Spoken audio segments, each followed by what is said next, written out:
अस्सलामुअलैकुम रहमतुल्लाहि वबरकातुहू। My self Mohammad Zakaullah. आज जो है हम लोग 9th standard second language Kannada यानी द्वितीय भाषे कन्नड़, इसमें जो भाग 2 पठ्य पुस्तक यानी पार्ट 2 टेक्स्ट बुक जो है 9th स्टैंडर्ड की, इसमें जो है लास्ट जो पार्ट है उसमें प्रबंध रचने कर को है यानी एसे राइटिंग कर को। तो आज एसे राइटिंग के बारे में हमें ये सीखेंगे। तो एसे रेटिंग का तो क्या, तो इसमें से कुछ इम्पोर्टेंट एसे रेटिंग्स जैसे कि तुमने अगर एग्ज़ाम्स में या टेस्ट में दिया तो उसके लिए प्रिपरेशन के वास्ते, और प्रबंध यानी एसे का तो इसका मतलब क्या है यहाँ से जानते हुए इसके स्टेप्स कैसा, एसे रेटिंग में स्टेप्स क्या क्या फॉलो करना जो कि तुमने राइट से लिखना है, प्रॉपरली लिखना है एसे यानी प्रबंध लिखना है, तो उसके बारे में। और कुछ इम्पॉर्टेंट जो एसे टॉपिक्स आती वो तमाम चीज़ें हमें आज के क्लास में सीखेंगे। तो सबसे पहले तुम्हें स्क्रीन में देख सकती तो प्रबंध रचने कर को है। प्रबंध रचने मतलब एसे रेटिंग कर को। तो पेज नंबर तुमने 58 पुटದ संख्या 58 ये टेक्स्ट बुक का पेज है जो कि मैं स्क्रीन पे दिखा रहा हूँ। देखो टेक्स्ट बुक का पेज है PDF। तो ये मैं टेक्स्ट बुक का पेज जो है तुमने स्क्रीन पर दिखा रहा हूँ। सो तो 58 बोलिया पेज नंबर 58 पुटದ संख्या 58 पेज नंबर 58। तो चलो आज प्रबंध का तो क्या और इसके स्टेप्स क्या तमाम चीज़ें अब सीखेंगे। तो प्रबंध रचने हैंज बोल रही हूँ। प्रबंध का तो क्या भी नहीं, एसे राइटिंग, एसे प्रबंध का तो एसे,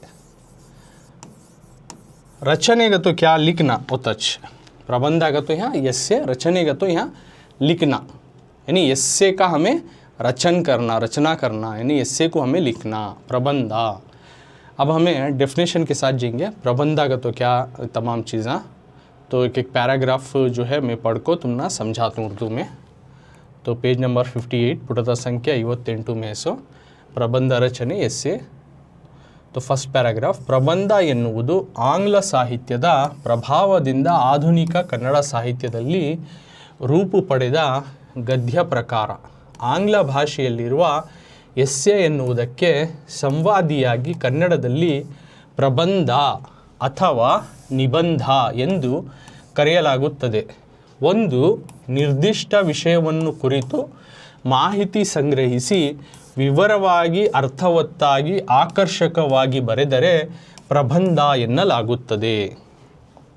तो यहाँ बोल रही प्रबंध एन्नुವುದು, प्रबंध करने का जो है, प्रबंध का मतलब जो है आंग्ल यानी इंग्लिश साहित्य यानी इंग्लिश लिटरेचर के प्रभावದಿಂದ, इफेक्ट से, उसके असर से, यानी इंग्लिश का जो लिटरेचर आता नहीं तो उसके इफेक्ट से, उसके असर से आधुनिक यानी मॉडर्न का जो कन्नड़ साहित्यದಲ್ಲಿ, कन्नड़ के लिटरेचर में रूप पड़ेदा, उसका जैसा जो है उसका रहम लेने वाला एक गद्य प्रकार, एक लेसन का किस्म है. तो इससे का तो क्या कैसा आकर को बोल रही.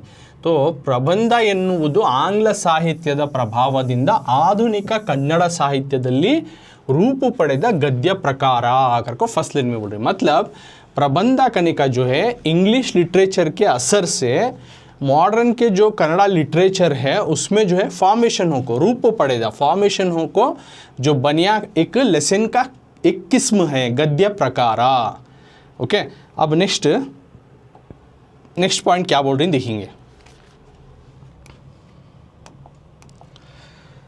ಆಂಗ್ಲ ಭಾಷೆಯಲ್ಲಿರುವ ಎಸ್ಸೆ ಎನ್ನುವುದಕ್ಕೆ ಸಂವಾದಿಯಾಗಿ ಕನ್ನಡದಲ್ಲಿ ಪ್ರಬಂಧ ಅಥವಾ ನಿಬಂಧ ಎಂದು ಕರೆಯಲಾಗುತ್ತದೆ.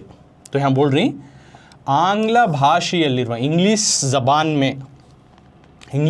में रहने वाली, आंग्ल का तो इंग्लिश, भाषೆಯಲ್ಲಿರುವ का तो ज़बान में रहने वाली यानी लैंग्वेज में रहने वाली एस्से, जो इंग्लिश लैंग्वेज में जो एस्से बोलती ಎನ್ನುವುದಕ್ಕೆ, एस्से कर को जो इंग्लिश लैंग्वेज में बोलती है उसके जो है संवादियागी यानी करेस्पॉन्डेंटली कन्नड़दल्ली, यानी उसका जो है इंग्लिश में जो एस्से कर को जो बोलती है उसका करेस्पॉन्डेंट हमें कन्नड़ा में उसको प्रबंध और अथवा निबंध ಎಂದು कर को बुलाते हैं, ಕರೆಯಲಾಗುತ್ತದೆ. तो सेकेंड पॉइंट में क्या बोल रही, ಆಂಗ್ಲ ಭಾಷೆಯಲ್ಲಿರುವ ಎಸ್ಸೆ ಎನ್ನುವುದಕ್ಕೆ ಸಂವಾದಿಯಾಗಿ ಕನ್ನಡದಲ್ಲಿ ಪ್ರಬಂಧ ಅಥವಾ निबंध ಎಂದು ಕರೆಯಲಾಗುತ್ತದೆ। मतलब बोल रही इंग्लिश लैंग्वेज में रहने वाला या इंग्लिश ज़बान में रहने वाला एस्से करने को जो है करेस्पॉन्डेंटली कन्नड़ा में प्रबंध या फिर निबंध कर को बुलाया जाता है। नेक्स्ट ಒಂದು एक निर्दिष्ट विषयವನ್ನು एक तय किया गया एक सब्जेक्ट, एक जो पर्टिकुलर सब्जेक्ट, जो निर्दिष्ट विषय एक पर्टिकुलर सब्जेक्ट या पर्टिकुलर कंटेंट के बारे में कुरितु माहिती यानी इन्फॉर्मेशन को संग्रहिಸಿ कलेक्ट करको विवरವಾಗಿ डीटेली अर्थवत्तागी और मीनिंगफुली आकर्षकವಾಗಿ और अट्रैक्टिवली बरेदरे लिखे तो उसको प्रबंध एन्नलागुत्तदे, उसको प्रबंध कहते हैं। तो यहाँ बोल रही एक पर्टिकुलर सब्जेक्ट के बारे में जो इन्फॉर्मेशन कलेक्ट कर को उसके बारे में डिटेली और मीनिंगफुली और अट्रैक्टिवली लिखे तो उसको प्रबंध कहते हैं। कौन से भी एक सब्जेक्ट एक टॉपिक ले को उसके बारे में इंफॉर्मेशन को कलेक्ट करना, पहले अब कौन सा भी एक टॉपिक देती है उसके बारे में इंफॉर्मेशन कलेक्ट कर को बाद में उसको डिटेली बाद में मीनिंगफुली और जो है अट्रैक्टिवली लिखे तो उसके बारे में उसको कहते हैं प्रबंध। यानी एक टॉपिक के बारे में ये चीज़ें रहना, पहले उसके बारे में इंफॉर्मेशन हमना मालूम रहना, दूसरा उसके बारे में डिटेल से लिखना और वो मीनिंगफुली रहना, माने दे सका रहना, अर्थवत्तागी आकर्षकವಾಗಿರೋದು, तीसरा क्या रहना अट्रैक्टिव रहना देखने वो, तो उस तरह से लिखे तो उस कंटेंट को बोलते हैं प्रबंध। तो यहाँ पे प्रबंध का तो क्या अगर को हम ना समझा रही, सबसे पहले फर्स्ट लाइन में बोल रही तो पूरा पैराग्राफ को एक बार उठ तुमने समझाता हूँ। प्रबंध करने का जो है एक इंग्लिश लिटरेचर के असर से एक मॉडर्न कन्नड़ा के लिटरेचर में फॉर्मेशन होको जो आया उसका एक लेसन का एक किस्म है। सो इंग्लिश ज़बान में या इंग्लिश लैंग्वेज में एस्से करने को जो है करेस्पॉन्डेंटली कन्नड़ा में उसे प्रबंध या फिर निबंध कर को कहते हैं। यानी इंग्लिश में जो एस्से बोलती हैं कन्नड़ा में उसको प्रबंध या फिर निबंध बोलती हैं। यानी इसमें प्रबंध में क्या करती हैं तो एक कौन से भी पर्टिकुलर सब्जेक्ट के बारे में या एक टॉपिक के बारे में इंफॉर्मेशन को कलेक्ट कर लेती, बाद में उसको डिटेलली और माना दिया सका मीनिंगफुली और अट्रैक्टिवली जो है लिखती उसके बारे में, तो उसको प्रबंध, उस कंटेंट को उस बारे में जो लिखती वो चीज़ को प्रबंध बोलती। Excuse me. अब नेक्स्ट सेकेंड पैराग्राफ,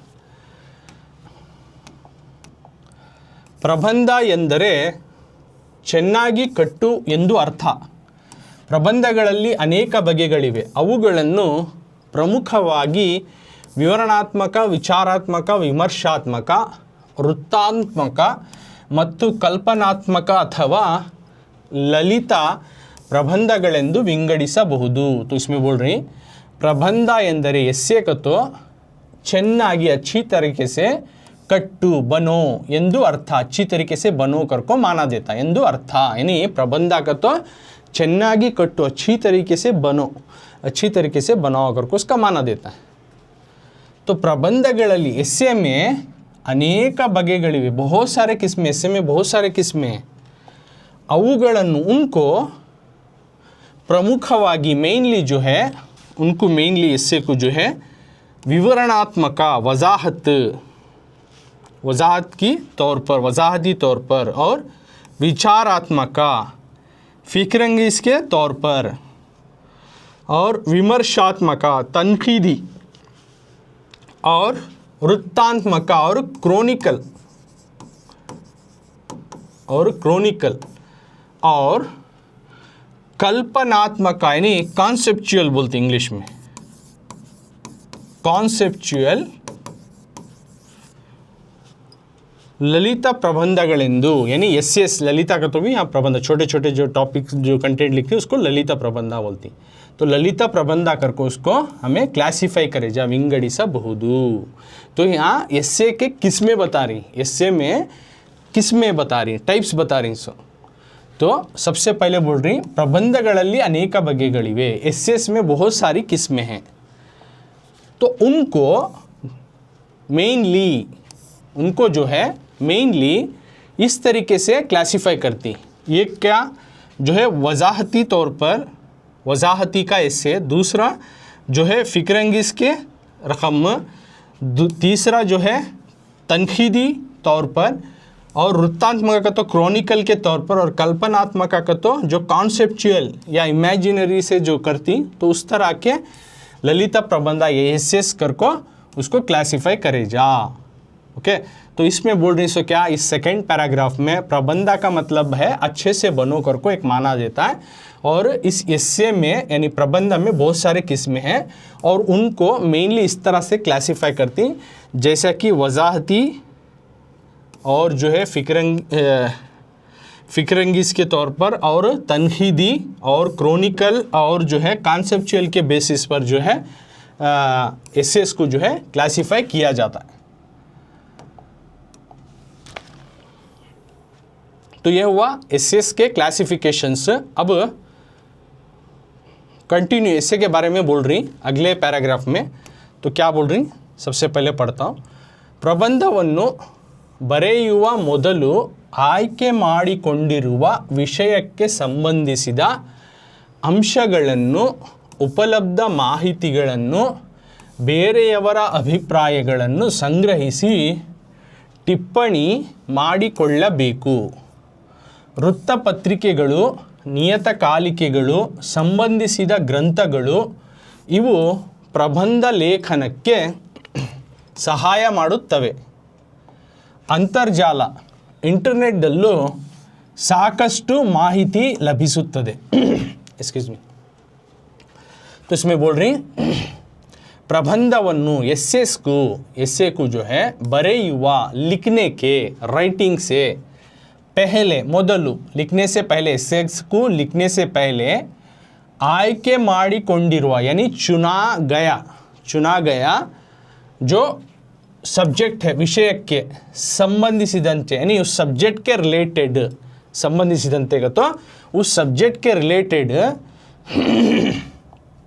अंशಗಳನ್ನು, पॉइंट्स को जो है, और उपलब्ध यानी अवेलेबल जो इन्फॉर्मेशंस, माहितिಗಳನ್ನು, और ಬೇರೆಯವರ अभिप्रायಗಳನ್ನು और दूसरों के राय को, ओपिनियन को संग्रहिಸಿ इकट्ठा करके जो है टिप्पणी ಮಾಡಿಕೊಳ್ಳಬೇಕು. यानी उसको हमें क्या करना, उसको टिप्पणी कर लेना, उसको जो है हमें लिस्ट आउट कर लेना करको बोल रही. तो यहाँ क्या बोल रही, एस्से को लिखने से पहले जो सेलेक्ट किया गया सब्जेक्ट है उसके रिलेटेड में पॉइंट्स को जो है, और अवेलेबल इंफॉर्मेशन को और दूसरों की राय को जो है इकट्ठा करको जो है लिस्ट आउट कर लेना करको बोल रही. तो आगे बोल रही वृत्तपत्रिಕೆಗಳು, न्यूज़ पेपर्स, वृत्तपत्रिಕೆಗಳು तो न्यूज़ पेपर्स और ನಿಯತಕಾಲಿಕೆಗಳು, रसाले, संबंधिसिद ग्रंथಗಳು और उनके जो है रिश्ता रखने वाले, उनसे जो है जो रिलेटेड बुक्स इवो इनो जो है प्रबंध लेखनಕ್ಕೆ यानी एस्से राइटिंग को सहाय ಮಾಡುತ್ತವೆ, हेल्प करती. तो इसमें क्या बोल रही, जो डेली न्यूज़पेपर्स और जो मैगजीन्स आती हैं ये, और उसके रिलेटेड जो बुक्स ही इनो एस्से लिखने के वास्ते मददगार साबित होती करको बोल रही.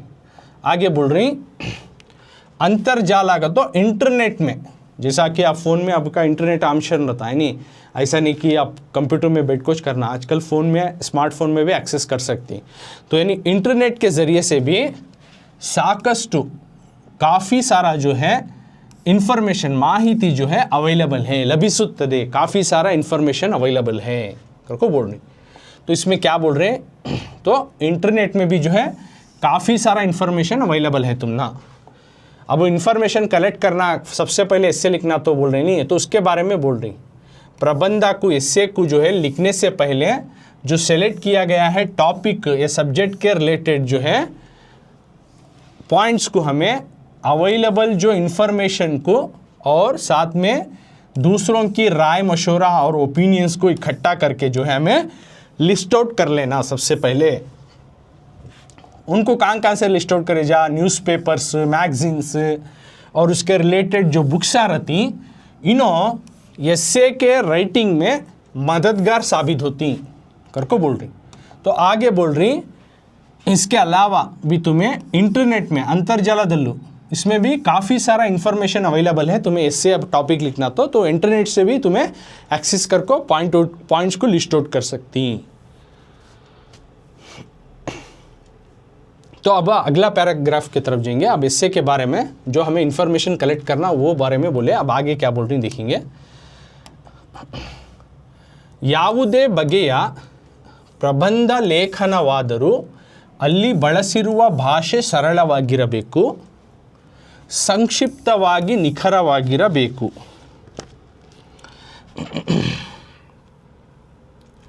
ವಿಷಯಕ್ಕೆ ಅನುಗುಣವಾಗಿ ಗಂಭೀರವಾದ ಹಾಸ್ಯಪೂರ್ಣವಾದ ಶೈಲಿಯಲ್ಲಿರಬೇಕು.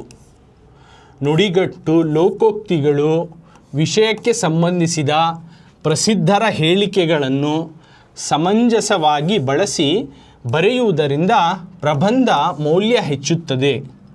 ಲೇಖನ ಚಿಹ್ನೆಗಳನ್ನು ಸರಿಯಾದ ರೀತಿಯಲ್ಲಿ ಬಳಸಬೇಕು. ಬರವಣಿಗೆಯಲ್ಲಿ ತಪ್ಪಿಲ್ಲದಂತೆ ಎಚ್ಚರ ವಹಿಸಬೇಕು करको बोल रही। तो इस पैराग्राफ में क्या बोल रही, तो फर्स्ट लाइन में ಯಾವುದೇ किसी भी बगे या किसी भी किस्म का प्रबंध लेखनवादरू एस्से का राइटिंग रहा तो किसी भी किस्म का एस्से का राइटिंग रहा तो भी अल्ली ಬಳಸಿರುವ उसमें इस्तेमाल किए गए जो लैंग्वेज है, ज़बान है, भाषे सरलವಾಗಿರಬೇಕು, वो सिंपल रहना। इस्तेमाल किया जाने वाला जो ज़बान है, लैंग्वेज है, वो लैंग्वेज जो है सिंपल रहना। किसी भी टाइप का जो एस्से का राइटिंग रहो, किसी भी टाइप का जो एस्से राइटिंग रहो या किसी भी लैंग्वेज का रहो तो उसमें इस्तेमाल किया गया लैंग्वेज वर्ड्स जो हैं वो सिंपल रहना, यानी दूसरों को समझ में आना। इस तरह से जो सिंपल वहाँ पे क्या बताना चाह रही वो सिंपल में बताना तुम्हें। और साथ में आगे कंटिन्यू क्या बोल रही, संक्षिप्तವಾಗಿ रहना, डिटेल ही रहना। संक्षिप्त का तो डिटेल से रहना, उसके बारे में डिटेल रहना। निखरವಾಗಿರಬೇಕು और पर्टिकुलर उसी के बारे में रहना, करेक्ट रहना, एग्जैक्ट रहना, आइन मुताबिक जो है होना। और विषय के और उस टॉपिक के अनुगुणವಾಗಿ उसके तहत जो है उस टॉपिक के तहत गंभीरवाद, एक सीरियसनेस और साथ में हास्यपूर्णवाद और मजाकिया जो है अंदाज में रहना, शैलियಲ್ಲಿರಬೇಕು। और मजाकिया जो है टाइप में भी जो है उस अंदाज में भी रहना। तो यहाँ इसमें क्या बोल रही, किसी भी जो है टाइप का जो एस्से का राइटिंग रहो या टॉपिक रहो उसमें इस्तेमाल किए जाने वाली ज़बान जो है, लैंग्वेज जो है सिंपल रहना। तुम्हें जो टॉपिक लिख रही वो समझ में आना, सिंपल रहना। साथ में उसमें सिंपल के साथ डिटेल में रहना उसके बारे में, और एग्जैक्ट उसी के बारे में रहना। निखरವಾಗಿರಬೇಕು, क्या की टॉपिक है, क्या क्या के बारे में नहीं लिखना। नेक्स्ट क्या बोल रही, उसी टॉपिक के तहत एक सीरियसनेस उसमें दिखाई देना जो तुम्हें टॉपिक लिख रही उसके बारे, और में हल्का मजाकिया अंदाज भी उसमें भरा रहना। तो आगे बोल रही नुडिगट्टू, नुडिगट्टू को तो फ्रेज, तो अब इससे तुम्हें लिख रही तो उसमें फ्रेज का इस्तेमाल करना। लोकोक्तिಗಳು, प्रोवर्ब, मुहावरे, कहावतें बोलती नहीं तो वो मुहावरे, प्रोवर्ब। तो विषय के संबंधिसिदा और उस टॉपिक के जो जुड़े हुए प्रसिद्धರ, फेमस पर्सनालिटीज़ की जो स्टेटमेंट्स ಹೇಳಿಕೆಗಳನ್ನು, उनके बातों को जो है समंजसವಾಗಿ प्रॉपरली तरीके से ಬಳಸಿ इस्तेमाल करके जो है ಬರೆಯುವುದರಿಂದ, लिखने की वजह से जो है क्या होता है, प्रबंधದ एस्से की जो है मौल्य, वैल्यू जो है बढ़ती है, ಹೆಚ್ಚುತ್ತದೆ। तो इसमें क्या बोल रहे हैं, एक फ्रेज और प्रोवर्ब और टॉपिक से रिलेटेड जो बड़े मशहूर मारूफ हैं तो इनके जो स्टेटमेंट्स को प्रॉपरली तरीके से इस्तेमाल करके जो है लिखने की वजह से एस्से की जो है वैल्यू बढ़ती है। बाद में बोल रही लेखन चिन्हेಗಳನ್ನು, पंक्चुएशन मार्क्स को ಸರಿಯಾದ ರೀತಿಯಲ್ಲಿ ಪ್ರಾಪರ್ रकम से पंक्चुएशन मार्क्स को जो है प्रॉपर रकम से जो है प्रॉपरली ಬಳಸಬೇಕು, इस्तेमाल करना, उसमें पंक्चुएशन मार्क का भी प्रॉपर तरीके से इस्तेमाल होना। और ಬರವಣಿಗೆಯಲ್ಲಿ और राइटिंग जो तुम्हें लिखती उसमें ತಪ್ಪಿಲ್ಲದಂತೆ मिस्टेक्स नहीं रहना, वर्ड्स मिस्टेक्स, स्पेलिंग मिस्टेक्स, तो this things you should be avoid. तो उनको नहीं रह सका जो है हमें केयरफुल रहना, उसमें ज़रा हमें होशियार रहना कि उसमें मिस्टेक्स ना हो, लिखने में मिस्टेक्स ना हो। तो इससे में क्या क्या चीज़ को ध्यान देना कर को बोल रही। तो इससे जब तुम्हें प्रबंधा लिखती, ओके, वो प्रबंधा जो है कौन सा भी किस्म का इससे राइटिंग रहा तो भी उन्हें किसी भी टॉपिक के ऊपर भी रहने दे, उसमें इस्तेमाल किया जाने वाला लैंग्वेज के जो वर्ड्स ही उन्होंने जो फॉर्म तुम्हें लिखती लैंग्वेज ज़बान में वो सिंपल रहना, साथ में डिटेल रहना और एग्जैक्ट उसी के बारे में रहना, और टॉपिक के तहत सीरियसनेस से और हल्का मजाकिया अंदाज की जो है स्टाइल में रहना। तो फ्रेज़ और जो प्रॉब जो है इन सब्जेक्ट से जुड़े हुए बड़ों के या फेमस के स्टेटमेंट्स को एक प्रॉपर तरीके से इस्तेमाल करके जो है लिखने की वजह से क्या होता है, इन एसेस की वैल्यू बढ़ती है।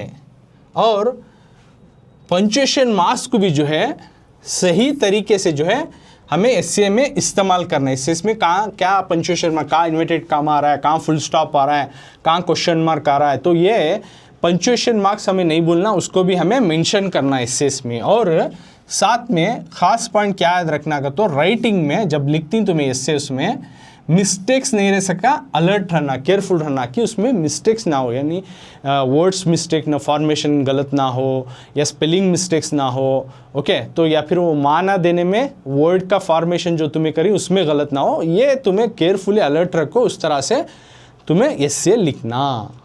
तो इससे लिखने के टाइम पर हमें क्या क्या बातों को, क्या क्या चीज़ों को ध्यान में रखना या अपने जहन में रख को हमें इससे लिखना कर को इस पॉइंट में बोले। तो यहाँ प्रबंध रचने एसे रेटिंग, तो एसे रेटिंग में सबसे पहले एसे का तो क्या कर को समझाए, उसके बाद एसे के किस्में के बारे में समझाए, और एसे का जो है इन्फॉर्मेशन कलेक्ट करने के बारे में कहाँ कहाँ से तुम्हें कलेक्ट करे जा इन्फॉर्मेशन, तो दूसरों के ओपिनियन से कलेक्ट करे जा, जो अवेलेबल ही न्यूज़पेपर से, मैगज़ीन से कलेक्ट करे जा, किताबों से कलेक्ट करे जा, साथ में आज के दौर में इंटरनेट के ज़रिए से भी तुम्हें इन्फॉर्मेशन कलेक्ट कर को एसेस को डेवलप करे जा, लिखे जा कर को बोले। आगे जब हमें एसे लिखने जाती तो तब हमें कुछ ख़ास पॉइंट्स को याद रखना, अपने जहन में रखना। तो वो पॉइंट्स क्या क्या कर को आखिरी पैराग्राफ में बताए, जो कि हमारा एसे प्रॉपर तरीके से डेवलप हो या लिखा जाए। अब नेक्स्ट बोल रही प्रबंध रचनेगा हंतगलु, जैसे कि मैं ऑलरेडी बोलिया शुरू करने से पहले एसे का तो क्या और एसे के स्टेप्स, इसके बारे में डिस्कस करेंगे अगर को। तो अगला पॉइंट ये है एसे का जो है, एसे का जो डेवलप करती है, एसे जो राइटिंग करती है उसके स्टेप्स। एसे प्रबंध रचನೆಯ हंतगलु, एसे राइटिंग के स्टेप्स, एसे के जो है राइटिंग स्टेप्स। तो इससे जब तुम्हें लिखती तो क्या स्टेप्स तुम्हें फॉलो करना, स्टेप्स हर एक चीज़ को स्टेप्स रहती नहीं, तो ऐसा ऐसा फॉलो कर ले जाना, इसके बाद ये पॉइंट आना। अगर को ऐसा नहीं कि उठे क्या क्या इन्फॉर्मेशन कलेक्ट करे मिले, ओके, तुम्हें न्यूज़पेपर से कलेक्ट करें और मैगज़ीन से कलेक्ट करे, कुछ अवेलेबल बुक्स तुम्हें लाइब्रेरी से भी कलेक्ट करे और इंटरनेट से भी कलेक्ट करे, ऐसा नहीं कि जो मिला वो सब से लिख डाल लेनी। तो उसमें क्या क्या हमें स्टेप्स को फॉलो करना, किस तरह से पहली चीज़ क्या बारे में क्या बात लिखना इससे में, उसके बाद क्या लिखना और एंड कैसा करना, इसके बारे में हम बता रही हैं। तो प्रबंध रचನೆಯ हंतगलु, एसे राइटिंग के जो स्टेप्स के क्या क्या स्टेप्स ही देखेंगे। सबसे पहले आता है पीठिके। तो पीठिके और क्या, इसके बारे में एक डेफिनेशन पढ़ते उसके बाद तुम ना समझा दो। तो पीठिके फर्स्ट स्टेप आता सो, ಇದು ಪ್ರಬಂಧದ ವಿಷಯಕ್ಕೆ ಪ್ರವೇಶದ ದ್ವಾರದಂತಿರಬೇಕು। ಇಲ್ಲಿ ವಿಷಯಕ್ಕೆ ಸಂಬಂಧಿಸಿದಂತೆ ವಿಚಾರಗಳನ್ನು ಚಿಕ್ಕದಾಗಿ ಚೊಕ್ಕವಾಗಿ ಪ್ರಸ್ತಾಪಿಸಬೇಕು। तो यहाँ क्या बोल रही, प्रबंध रचने अंतगलु में एसे राइटिंग के जो स्टेप्स हैं उसमें सबसे पहला है पीठिके पॉइंट। पीठिके का मतलब है इंट्रोडक्शन, इंट्रोडक्शन। तुम्हें मालूम है इंट्रोडक्शन का, तो अब तुम्हारा स्कूल को फर्स्ट दिन गए, तुम्हारा इंट्रोडक्शन दियो, सेल्फ इंट्रोडक्शन दियो बोलती, तुम्हारे बारे में बताओ। तो कौन सा भी टॉपिक दे तो उसके बारे में क्या करके तुम्हें शॉर्ट एंड स्वीट में जो पहले बताती तो उसको बोलती पीठिके और इंट्रोडक्शन। तो टॉपिक के बारे में बताना बिगिनिंग लाइंस में, तो उसको बोलते हैं पीठिके इंट्रोडक्शन। तो डेफिनेशन में क्या बोल रहे हैं देखेंगे। ಇದು ये जो है इंट्रोडक्शन पार्ट जो है प्रबंधದ एस्से के जो है विषय के, एस्से के जो टॉपिक या एस्से के सब्जेक्ट जो है उसके प्रवेशದ यानी उसके एंटर करने का एक द्वारದಂತಿರಬೇಕು, डोर की तरह रहना। अब घर के अंदर तुम्हें एंटर करें जिस तरह डोर होता है, वैसा पीठी के जो इंट्रोडक्शन पार्ट है उन्हें एक डोर की तरह काम करना, डोर की तरह बताना, यानी उस टॉपिक के बारे में हाईलाइटेड पॉइंट बताना, टॉपिक का तो क्या अगर को बताना शॉर्ट एंड स्वीट में बिगिनिंग में। तो इसलिए बोल रहे हैं उसको प्रवेशದ द्वार, यानी एंटर हाउस के टाइम पर डोर जो मिलता हम ना, तो सलीस से हमें चले आती हैं डोर से खोल को, काम भी जाते नहीं, वो डोर रहा तो डोर कने जाको बराबर उधर से एंटर पॉइंट करको जाती नहीं। तो उस तरह से एक डोर की तरह एंटरिंग का जो डोर है, अंदर जाने का जो दरवाज़ा है, उस तरह से एक इंट्रोडक्शन पार्ट होता है, पीटीके का पॉइंट होता है, स्टेप्स होता है। तो ये स्टेप में इल्ली इसमें विषय के संबंधिसिದಂತೆ यानी टॉपिक से जुड़ा हुआ विचारಗಳನ್ನು यानी इन्फॉर्मेशन को, टॉपिक से जुड़ा हुआ इन्फॉर्मेशन को या बातों को चिक्कदागी शॉर्टली छोटे से, चौक्काವಾಗಿ अच्छे से, छोटे से और अच्छी तरीके से जो है बयां करना, प्रस्तापिಸಬೇಕು एक्सप्रेस करना, शॉर्ट से और जो है क्लीन से जो है हमें एक्सप्रेस करना, बयां करना। तो पीठिके का तो इंट्रोडक्शन पार्ट ये जो है एस्से का जो टॉपिक का जो है एंटर करने वाला डोर की तरह काम करता है। और इस टॉपिक में जो है इस स्टेप में जुड़े हुए, इस टॉपिक में यानी कौन सा जो टॉपिक देती उस टॉपिक से जुड़े हुए इंफॉर्मेशन को, बातों को छोटे से यानी स्मॉल तरीके से या छोटे अंदाज से और क्लीन अंदाज से, पाक अंदाज से, साफ साफ रहना और छोटा रहना, छोटा और साफ अंदाज से चौक्काವಾಗಿ उसको बयां करना, प्रस्तापिಸಬೇಕು एक्सप्रेस करना। तो समझ में आया ना। तो पीठिके जो है इंट्रोडक्शन पार्ट है, इसमें एस्से का जो है टॉपिक का एंटर करने वाला डोर की तरह काम करता है इन्हें। तो इसमें टॉपिक से जुड़े हुए बातों को हमें छोटे से, छोटे तरीके से और साफ अंदाज से हमें बयां करना और एक्सप्रेस करना। नेक्स्ट सेकेंड पॉइंट में बोल रही विषय विवरणे का, तो कंटेंट डिस्क्रिप्शन, कंटेंट डिस्क्रिप्शन,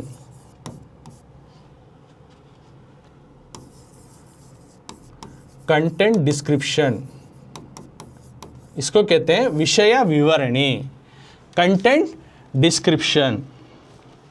तो इसमें क्या बोल रही, ಇದು ಪ್ರಬಂಧದ ಬಹುಮುಖ್ಯವಾದ ಭಾಗ। ಇಲ್ಲಿ ವಿಷಯದ ಪೂರ್ಣ ವಿವರವನ್ನು ಅಂಕಿ ಅಂಶ ಉದಾಹರಣೆಗಳೊಡನೆ ಬೇರೆ ಬೇರೆ ವಾಕ್ಯ ವೃಂದಗಳಲ್ಲಿ ವಿವರಿಸಬೇಕು। ಆಯಾ ವಾಕ್ಯ ವೃಂದದಲ್ಲಿರುವ ವಿಷಯಗಳಲ್ಲಿ ಏಕಸೂತ್ರತೆ ಇರುವಂತೆ ಎಚ್ಚರ ವಹಿಸಬೇಕು। ವಿಷಯಗಳ ಕಲಸು ಮೇಲೋಗಾರವಿರಬಾರದು, ಪರಸ್ಪರ ವಿರೋಧಿ ವಿಚಾರಗಳಿಗೆ ಅವಕಾಶವಿರಬಾರದು। ಒಂದು ವಾಕ್ಯವೃಂದದ ವಿಚಾರ ಮತ್ತೊಂದು ವಾಕ್ಯವೃಂದದ ವಿಚಾರಗಳಿಗೆ ಪೂರಕವಾಗಿರಬೇಕು। ಸುಂದರವಾದ ಬರವಣಿಗೆ, ಆಕರ್ಷಕ ಶೈಲಿ, ಒಳ್ಳೆಯ ರೀತಿಯ ವಿಷಯ ಪ್ರತಿಪಾದನೆ ಈ ಭಾಗದಲ್ಲಿರಬೇಕು। तो यहाँ विषय विवरण में बोल रही कंटेंट डिस्क्रिप्शन, इंग्लिश में बोलती हूँ उसको कंटेंट डिस्क्रिप्शन बोलती, विषय विवरण को बोलती कंटेंट डिस्क्रिप्शन, यानी डिटेल से उस टॉपिक के बारे में लिखने को जाना, तो उसको बोलती विषय विवरण। अब टॉपिक दी, वो टॉपिक का तो क्या शॉर्ट एंड स्वीट से हमें पहला बता ले पीटीके में इंट्रोडक्शन में, अब उसके बारे में थोड़ा डीप से डिटेल से जाना, तो उसको बोलती हैं विषय विवरणी या कंटेंट डिस्क्रिप्शन। तो इसमें बोल रही इदु ये जो है, ये पार्ट जो है विषय विवरण एस्से में का ये स्टेप जो है विषय विवरण का, यानी जो कंटेंट का डिस्क्रिप्शन का जो स्टेप है ये प्रबंधದ एस्से का जो है बहुमुख्यवाद, बहुत इम्पॉर्टेंट, बहुत ख़ास का एक पार्ट है, बहुत ख़ास रकम का एक पार्ट है, ख़ास पार्ट है, ये इम्पॉर्टेंट पार्ट है। इल्ली इसमें विषयದ पूर्ण सब्जेक्ट का कंप्लीट, सब्जेक्ट का उस टॉपिक का जुड़ा हुआ कंप्लीट विवरवन्नु, इंफॉर्मेशन को, डिटेल को जो है अंकी अंश यानी पॉइंट के तहत और उदाहरणेಗಳೊಡನೆ मिसाल के साथ ಬೇರೆ ಬೇರೆ दूसरे वाक्य वृंदಗಳಲ್ಲಿ सेंटेंस के ज़रिए से हमें बयां करना, विवरिसಬೇಕು। तो फर्स्ट 2 लाइन में क्या बोल रही, जो कंटेंट डिस्क्रिप्शन का जो स्टेप है, विषय विवरण है, जो कि इसमें तुम्हें टॉपिक के बारे में डिटेल से लिखना, तो ये स्टेप में जो है एस्से एक बहुत इम्पॉर्टेंट का पार्ट है।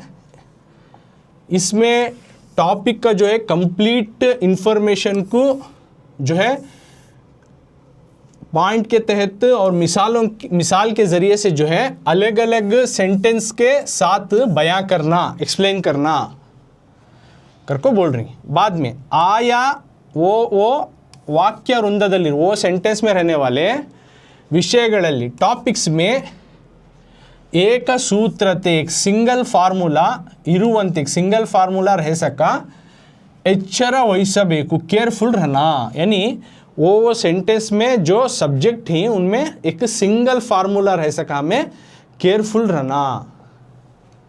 विषयಗಳ और सब्जेक्ट के जो है कलसु मेलोगारविरबारदु, सब्जेक्ट वो टॉपिक के बारे में जो है एक हम मिक्स मसाले सगा नहीं रहना है, पूरा मिक्स कर डालना नहीं, कलसु मेलोगारविरबारदु, मिक्स नहीं करना। और परस्पर और आपसी जो है विरोधी विचारಗಳಿಗೆ, जो अपोजिट थॉट्स को, विरोधी का तो अपोजिट विचारಗಳಿಗೆ यानी थॉट्स, अपोजिट थॉट्स या अपोजिट ओपिनियंस को जो है यहाँ पे जगह बना को देना, अवकाश विरबार, अपोजिट सॉरी नहीं रहना, अपोजिट जो थॉट्स ही उसके वास्ते इसमें जगह नहीं बना को देना। और बोल रही ಒಂದು वाक्य वृंदದ, एक सेंटेंस का जो है विचार, एक सेंटेंस का जो इंफॉर्मेशन या जो बात है उसको, सोच है उसको, मತ್ತೊಂದು दूसरे जो है सेंटेंस में, वाक्य वृंदದ दूसरे जो सेंटेंस में जो बताए जाने वाली सोच को जो है उसके पूरकವಾಗಿರಬೇಕು, उसको जो है प्री प्लानिंग की तरह से उन्हें काम करना। और सुंदरवाद और खूबसूरत बरवणिगे, और इसमें जो लिखती तुम्हें खूबसूरत से लिखना, यानी लेटर्स वर्ड्स जो है अच्छे अच्छे दिखना, प्रॉपरली दिखना और प्रॉपर रहना, नीटनेस फॉलो करना। और आकर्षक शैली और अट्रैक्टिव रहना, राइटिंग किस तरह की रहना बोल रही, एक खूबसूरत लगना, दूसरा अट्रैक्टिव लगना, तीसरा ಒಳ್ಳೆಯ ರೀತಿಯ अच्छे अंदाज का जो है विषय सब्जेक्ट को जो है यहाँ पे प्रतिपादने बयां करना ಈ ಭಾಗದಲ್ಲಿ ಇರಬೇಕು, ये पार्ट में रहता है। तो इसमें क्या बोल रही, विषय विवरण यानी कंटेंट डिस्क्रिप्शन में बोल रही, ये जो है एस्से का बहुत इम्पॉर्टेंट का किस्म का पार्ट है। इसमें जो कंटेंट की कंप्लीट डिटेल को जो कंटेंट के साथ और मिसाल के ज़रिए से जो है अलग अलग सेंटेंस के साथ जो है हमें बयां करना। वो सेंटेंस में जो है जो सब्जेक्ट आती है उसमें एक सिंगल फार्मूला रह सका, हमें केयरफुल रहना, अलर्ट रहना।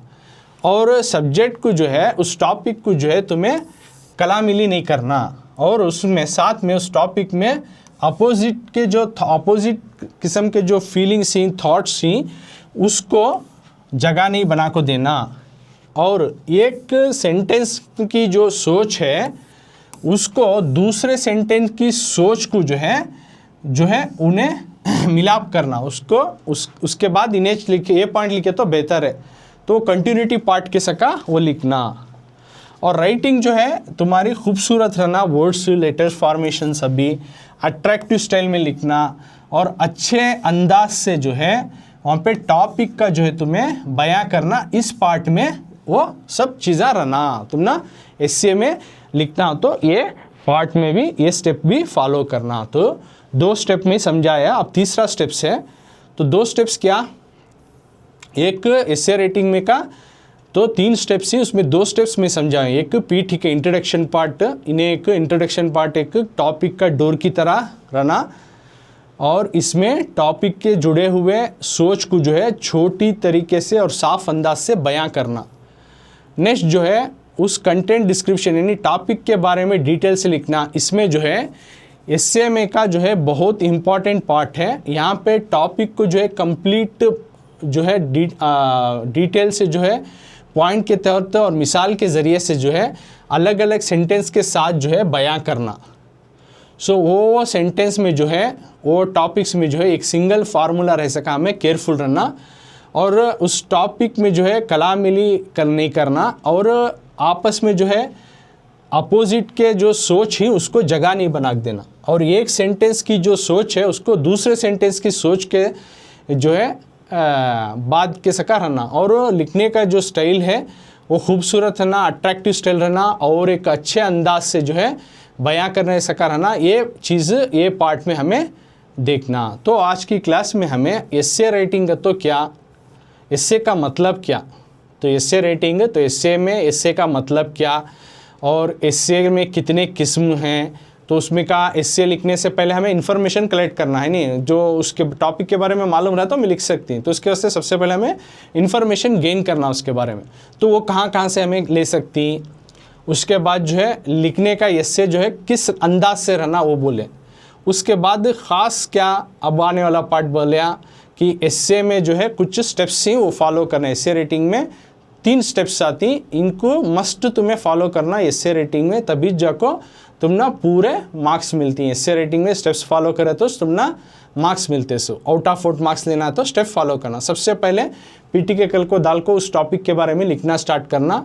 जो इंट्रोडक्शन पार्ट है इसमें तुम्हें किस तरह से इंट्रोडक्शन पार्ट को बयां करना, वो टॉपिक के बारे में छोटे से शॉर्ट से पहले के लाइन में बता डालना। एक डोर की दरवाजे को डोर किस तरह से रहता है उस तरह से टॉपिक के बारे में शॉर्ट एंड स्वीट में पहले क्या वो टॉपिक तो क्या करके बयां करना। तो दैट इज़ पीटी के इंट्रोडक्शन पार्ट आता। बाद में विषय विवरण यानी उसके बारे में जो है कंटेंट डिस्क्रिप्शन, जो डिटेल से हमें उसके बारे में इंफॉर्मेशन देना, ये बहुत ख़ास पार्ट है, बहुत इंपॉर्टेंट पार्ट है। तो इसमें मिसालें देना और अच्छे हमें पॉइंट आउट करके लिखना और डिटेल से सेंटेंस के साथ बयां करना, एक ही फार्मूला रख ले को उस तरह से केयरफुली लिख ले को जाना, कलामिली नहीं करना, अपोजिट डायरेक्शन के जो सोच है उसको जगह बना को देना नहीं।